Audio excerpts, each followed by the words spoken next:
boa tarde para você que está ligado, está ligada na Band Santa Catarina.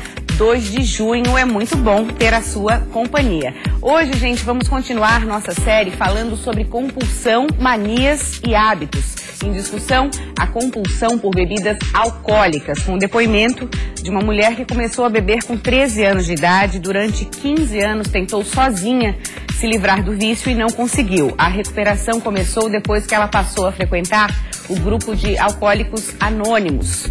A presidente nacional dos Alcoólicos Anônimos estará conosco no estúdio, vai nos contar sobre o trabalho que eles desenvolvem para ajudar no tratamento. Você compra por impulso? Então, compulsão por compras também é tema do programa de hoje.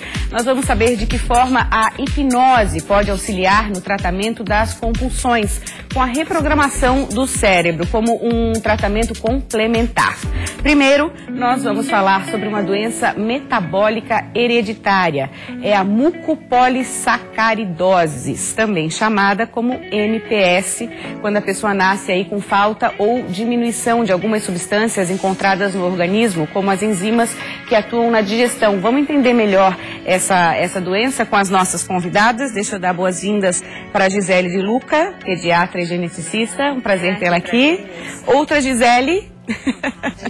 As Gisele estão aqui. Gisele da Conceição veio falar como paciente, e a Luíse Camargo Pinto, também geneticista. Bem-vindas. Vamos começar com você, Luíse.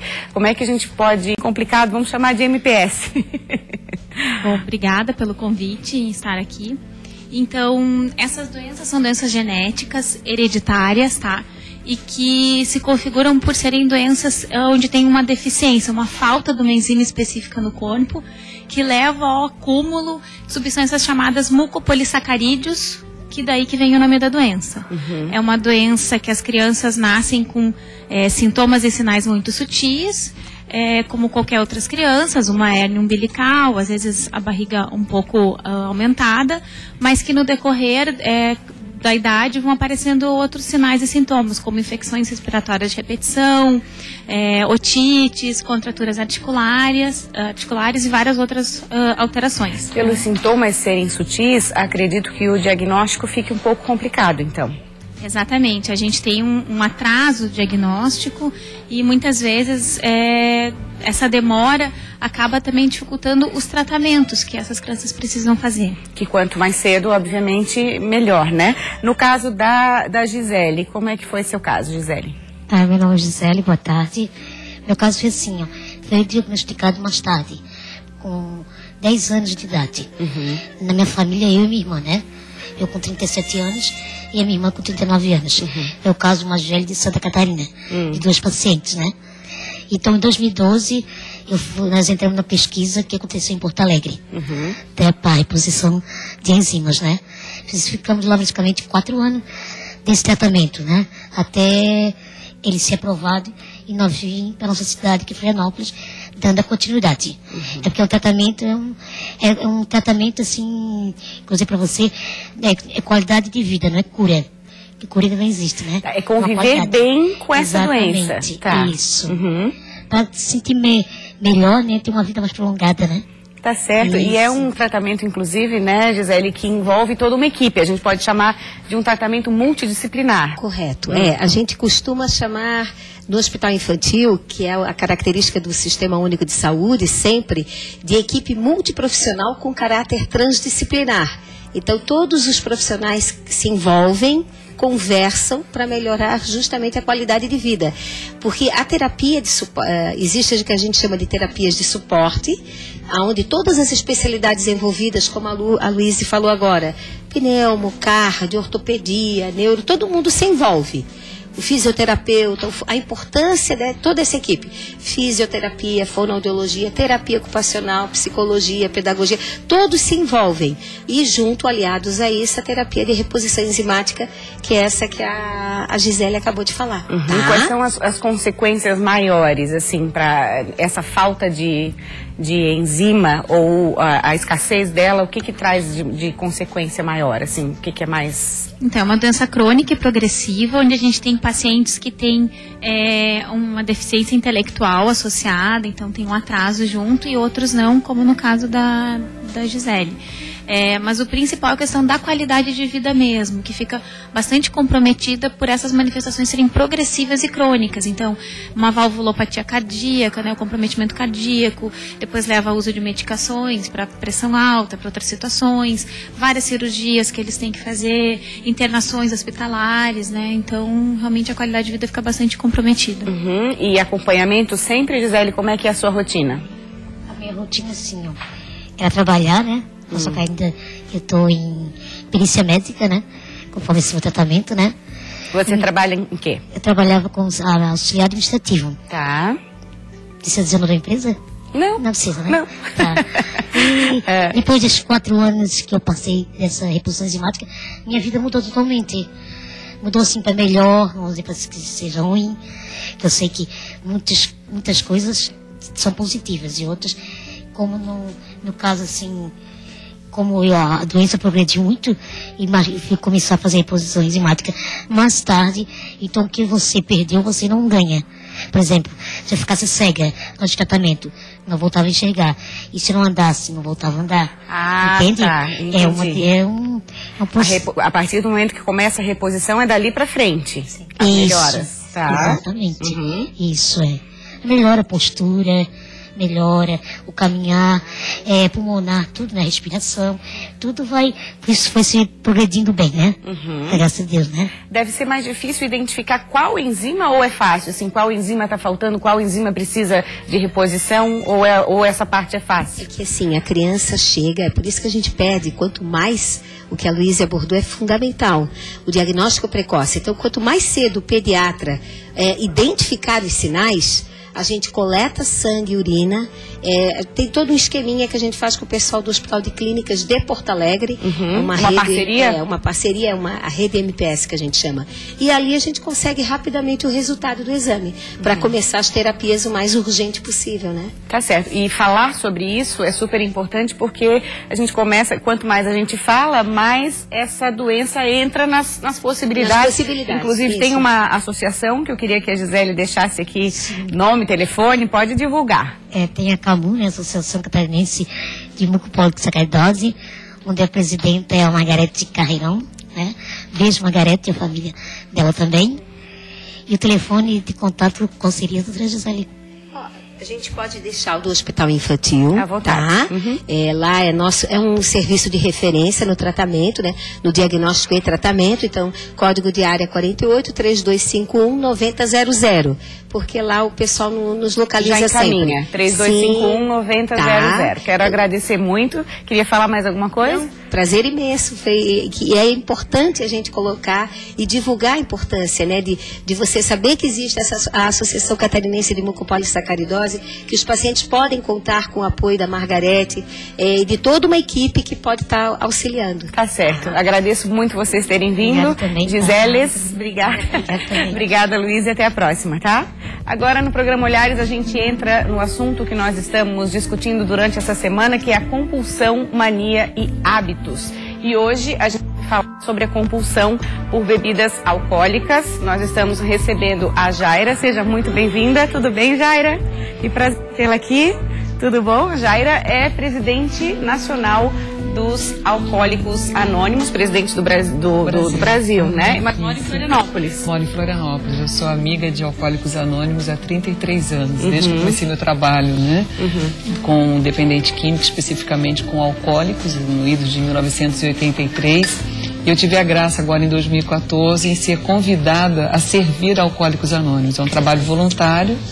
Os 4 primeiros encargos de presidente, vice, tesoureiro 1 e 2 são de pessoas não alcoólicas profissionais, amigo de Alcoólicos Anônimos. A Jaira trouxe também a nossa convidada, que a gente fala em anônimos, então fica óbvio que a gente vai preservar o anonimato, né? Senão nem tem sentido, né? Que é a nossa personagem que veio. Quero agradecer muito a sua presença, sua coragem em primeiro lugar, né? Sua coragem de estar num programa de televisão, de assumir isso, pra gente é bem importante. Muito obrigada.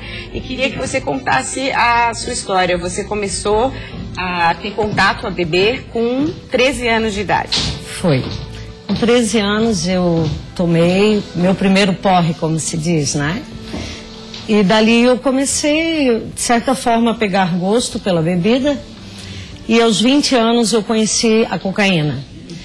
E comecei a usar paralelamente, mas comecei a beber, e não com tanto afinco, né? Porque eu tive filhos, engravidei. Mas na minha segunda gravidez eu até usei bebida alcoólica, porque naquela época não existia esse cuidado em se dizer que não se podia beber junto à gravidez, né? Existe a síndrome, que a doutora Jaira vai até poder explicar, que naquela época não se falava tanto. Então, com 30 anos, eu comecei a procurar ajuda, porque eu percebi que eu já estava bebendo com muito mais frequência do que eu bebia antes. Essa frequência de quanto? Assim, como é que era essa frequência? Eu começava a beber às quintas, e até porque existia o mito de que a cocaína emagrecia, e eu, por ser gorda, eu usava a cocaína para emagrecer e usava a bebida, né, para acalmar a cocaína. Então era um ciclo realmente vicioso. Geralmente, Jaira, as pessoas que são viciadas em bebida alcoólica têm essa coisa com drogas também. Geralmente a gente até está falando que bebida alcoólica é uma droga. Eu acho que o grande X, a grande dificuldade é que é uma droga socialmente aceita. Deve ficar mais difícil o processo. Com certeza. Eu queria realmente parabenizar o programa Olhares, né? Porque esse é um novo olhar que a nossa sociedade precisa ter a respeito do alcoolismo.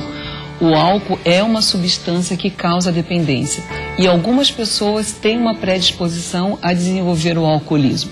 Né? Desde 1960, a Organização Mundial da Saúde reconhece o alcoolismo como doença, e pouquíssimas pessoas sabem disso, que é uma doença crônica, não tem cura, mas tem um tratamento, ela se estabiliza, é uma doença progressiva, uma doença fatal, que hoje corresponde a mais de 90% das internações psiquiátricas no Brasil. O alto índice de acidentes de trânsito, de violência doméstica, de abusos, tudo está relacionado com o alcoolismo. Nós estamos falando do alcoolismo, mas você está citando todas as consequências que são muito maiores, problemas de saúde pública mesmo, né? Uma coisa que eu quero ver com você, que muitas pessoas que passam por esse problema comentam da sensação de estar sob controle em determinado momento. Eu vou beber, mas eu paro a hora que eu quiser. Você tinha isso? Eu tinha essa sensação, tanto é que eu fiquei 15 anos lutando para não ingressar em Alcoólicos Anônimos. Minha irmã já fazia parte de Alcoólicos Anônimos, e eu me dizia de não ser um alcoólatra. Essa questão de admitir para você tinha a ver com admitir uma espécie de uma derrota? Com certeza. Na época eu era enfermeira profissional e tinha 2 filhos, né? E também cantora profissional na noite. E como admitir que eu era uma alcoólatra, né? Ingressando em Alcoólicos Anônimos, eu não precisaria admitir para meus familiares, mas iria admitir para mim mesma que eu era uma alcoólica. Então seria uma derrota pessoal muito grande. Então eu lutei muito para que eu pudesse sozinha largar a bebida, mas eu não consegui. Essa questão, esse processo, né, de lutar, as pessoas descrevem muito como fundo do poço. Sim. Você teve esse momento, fundo do poço, como é que foi? Eu tive. No dia... Eu fiquei 3 anos, realmente, né? 3 anos eu fiquei na decadência mesmo. Eu, como mulher, então, eu bebi em casa, escondida. Meus filhos não sabiam. E eu só percebi mesmo quando eu cheguei no psiquiatra. Eu não fui internada, mas eu cheguei ao psiquiatra e ele me perguntou: Sandra, agora eu falei meu nome, tudo bem, não tem problema. Sandra, quanto você bebe por dia? Eu disse assim: eu acho que eu bebo uma garrafa de vodka por dia.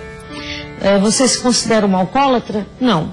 Em quais os lugares que você tem bebida em casa? Eu disse, daí eu comecei a refletir e daí eu fiquei até assustada. Eu tinha bebida no meu banheiro, no armário do meu quarto, no meu criado mudo, na sala de visita, na cozinha, na área de serviço e no banheiro da empregada. Até então você não tinha parado para pensar nessa cena? Não. achava super normal e bebia vodka pura no final. Eu acho que tem muito disso, assim, a partir do momento que ela começa a ter esse olhar de fora, vamos dizer assim, né? Como é que eu estou me comportando, onde é que tem as bebidas, o que eu estou fazendo da minha vida. Esses questionamentos são os primeiros gatilhos para buscar outro tipo de ajuda? Exatamente. Por exemplo, o não conseguir parar de beber, né? O entorno da tua vida fica em função do beber. Tudo que você pensa no final do dia é o beber. O final de semana é o beber. A tua vida tem um sentido com o beber, né? De muitas perdas. Desse controle. Por isso que nós falamos, é super importante trazer essa temática, porque é um comportamento compulsivo e obsessivo. Então, como todas as outras drogas, e a gente precisa dar ênfase ao alcoolismo. Só que o diferencial das outras drogas é que quando vamos ter um diagnóstico do alcoolismo, esse indivíduo, como ela mesma colocou, já passou 10, 15, 20 anos da sua vida em total sofrimento. Uma questão que eu acho importante, Maria Paula, é se dar conta do preconceito em relação à doença.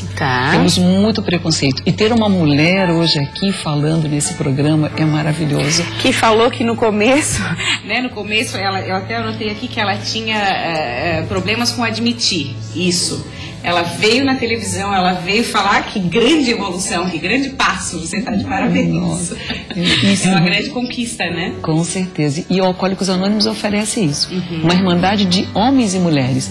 Todo mundo pensa no AA como uma irmandade de homens. É uma irmandade de homens e mulheres que só tem um objetivo: ajudar aquela pessoa que quer parar de beber. O anonimato não é porque ela tem vergonha de dizer que ela está se projetando através dela. Né? O AA coloca acima de tudo o ser humano. Né? Nós abrimos a porta para quem quer que seja, sem nenhuma cobrança. E foi depois do grupo dos Alcoólicos Anônimos que aí a tua vida começou a mudar. Vamos dizer que antes foi um divisor de águas, assim. Com certeza.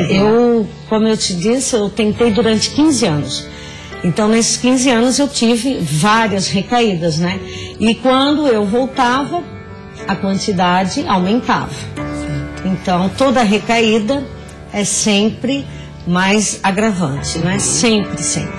E a partir do dia 9, eu sempre marco essa data com muita alegria, a partir do dia 9 de outubro de 2012, eu ingressei em Alcoólicos Anônimos, e desde então eu nunca mais ingeri nenhum gole de bebida alcoólica. 9 de outubro de 2012 é um renascimento, então. Com certeza. Para mim e para minha família, né? Sim, porque aí a gente está falando dela, mas são todas as pessoas ao redor, as da família, seus amigos, todo mundo, né? Porque o AA não é só parar de beber, né?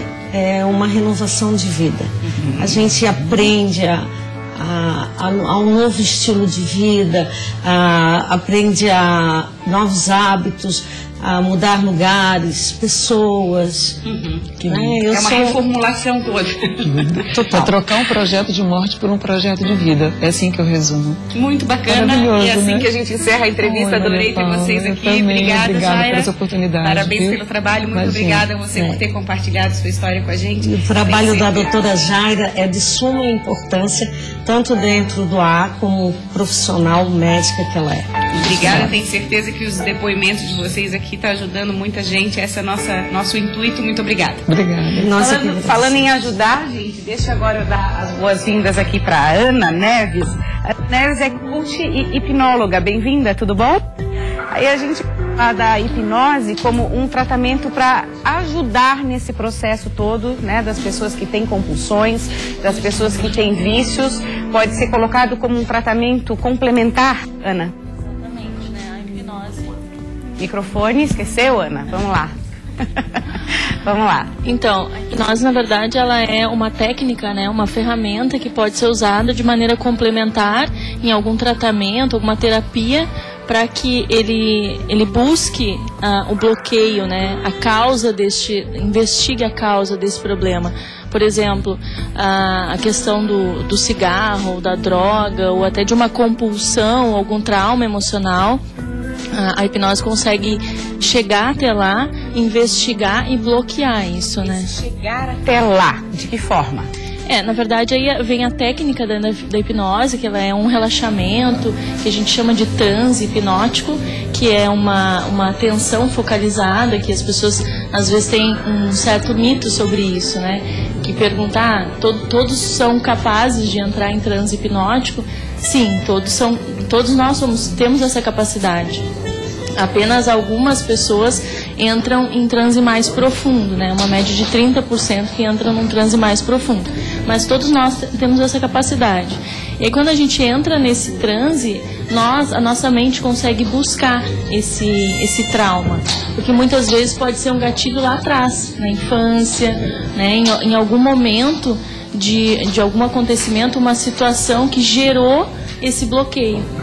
Gerou essa predisposição para a pessoa desenvolver a compulsão. Exatamente, desenvolver uma compulsão, uma ansiedade, uma baixa de autoestima, e ela dispara gatilhos para que faça esse tipo de comportamento, né? Porque é um comportamento indesejado. A gente pode dizer que é um comportamento geralmente de fuga?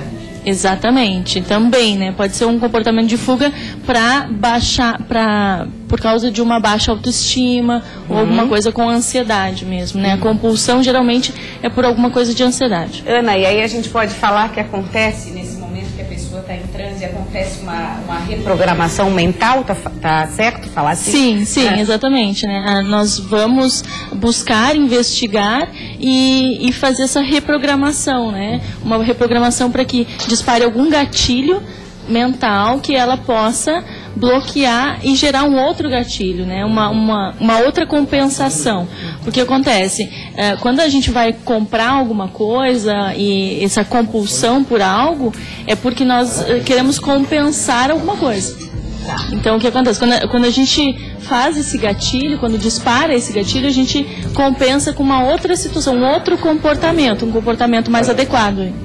Que aí... Opa, esse microfone aqui é seu. Vamos trocar. Ah, pra mim? É meu. É meu. Você falou na questão de compra, né? E a gente que é mulher, principalmente as mulheres, a gente sabe que também existe essa questão, essa compulsão por compras, como você falou, né? Por determinados motivos, mas que acabam comprando coisas por impulso, muitas vezes sem se perguntar se realmente precisa, gera arrependimento depois, todo esse processo. Aí a nossa produção separou um trecho de um filme. O nome do filme, gente, é Delírios de Consumo, que mostra de forma até engraçada, Ana, você e os telespectadores vão ver comigo, uma situação de uma moça que tem essa compulsão por compras, chegou a congelar o cartão de crédito para evitar que caia em tentações. Vamos assistir com a gente.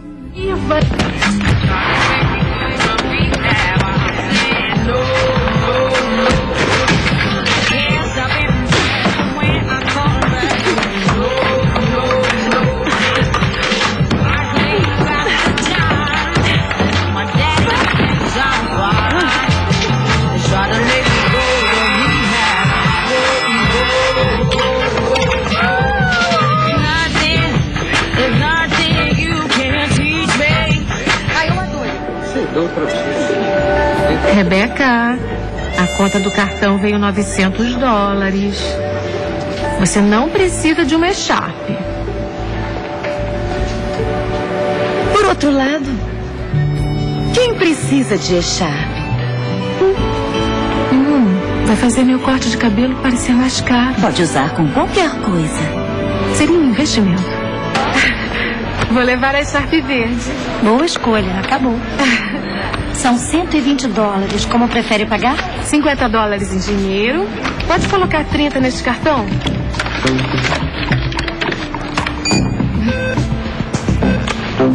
$10 neste. 20 neste. É tão bonito. Recusado. É? Dá pra tentar de novo? Recusado mesmo.